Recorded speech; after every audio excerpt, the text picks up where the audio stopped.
महाराज जी, वर्तमान समय में श्राद्ध पक्ष चल रहा है।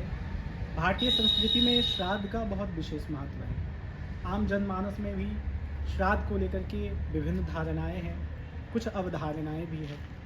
शास्त्रों में लिखा है कि श्राद्ध में हम अपने पितरों के नाम से सामग्री पकवान आदि बनाते हैं, ब्राह्मणों को भोजन कराते हैं और जीवों को भी भोजन कराते हैं, जैसे काक बलि, गौ बलि, चींटियों को देते हैं भोजन। तो महाराज जी, बहुत सारे लोगों का ऐसा विचार है कि ये जो हम लोग करते हैं भारतीय संस्कृति में, ये एक ढोंग है, अंधविश्वास है। बहुत सारे संत लोग भी इसके खिलाफ बोलते हैं कि अरे श्राद्ध नहीं करना चाहिए, श्राद्धों में भोजन कराने से खर्चा बढ़ जाएगा, झूठ मूठ का खर्चा है, इसको और किसी चीज़ में उपयोग कर लें। तो आप इसके ऊपर क्या कहना चाहेंगे?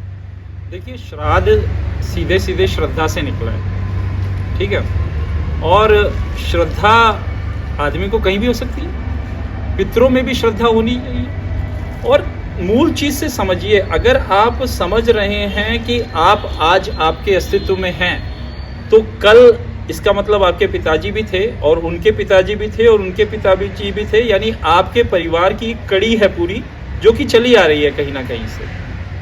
इसमें श्राद्धों की व्यवस्था में यह है कि आप जो ना अपने पीछे से अपने परदादा तक के, दादा लक्कड़ दादा तक, अगर आपको नाम याद है तो आप वहां तक के श्राद्ध करते हैं। तो मूल उद्देश्य इसका यह था कि आप उनके निमित्त कुछ करें, और वो कुछ करना जो है केवल ब्राह्मणों को दान देने से नहीं निपट रहा है। वो आप जीवों का भी सेवा कर रहे हो और भी गरीबों की भी सेवा कर रहे हो, दुखियों की भी सेवा कर रहे हो। तो उस बहाने से आपकी एक पूरी साल की व्यस्त जिंदगी में से 15 दिन एक ऐसे निकले कि आप अपने परिवार में पैदा हुए लोगों, जो आपसे पहले पैदा हो चुके, उनके लिए एक श्रद्धापूर्ण कोई कार्य कर रहे हो। तो मैं नहीं समझता इसमें कोई बुराई किसी को समझनी चाहिए या इसमें किसी प्रकार की कोई टिक्का टिप्पणी करनी चाहिए।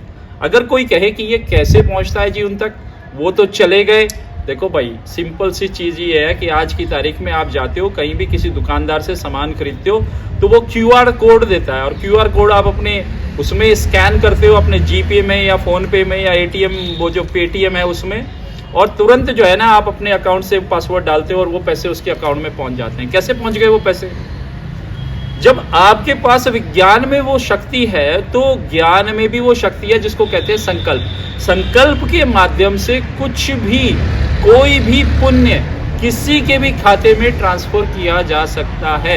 यानी आपने जो भी जिसके निमित्त किया है उसका लाभ उस तक सीधे सीधे पहुंच जाता है। जैसे एक बार किसी ने श्राद्ध से ही जुड़ा हुआ नहीं है ये, लेकिन ऐसे ही ध्यान में आ गया तो बता दें कि कहीं नानक जी गए थे, तो कोई नानक के मानने वाले थे, तो उन्होंने जना मुझसे ये प्रश्न कर लिया कि भाई हम सूर्यदेव को जल देते हैं, ये जल क्या सूर्यदेव तक पहुंचता है? तो मैंने उनसे जवाब में कहा कि मैंने कहा बाजार में गए, आपकी किसी से लड़ाई हुई, वहां उसने 2 गालियां दी आपकी माँ को, वो गालियां कैसे आपकी माँ तक पहुंच गई? अगर वो पहुंची नहीं तो आपको क्रोध कैसे आ गया?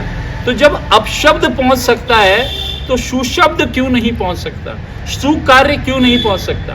पुण्य क्यों नहीं पहुंच सकता?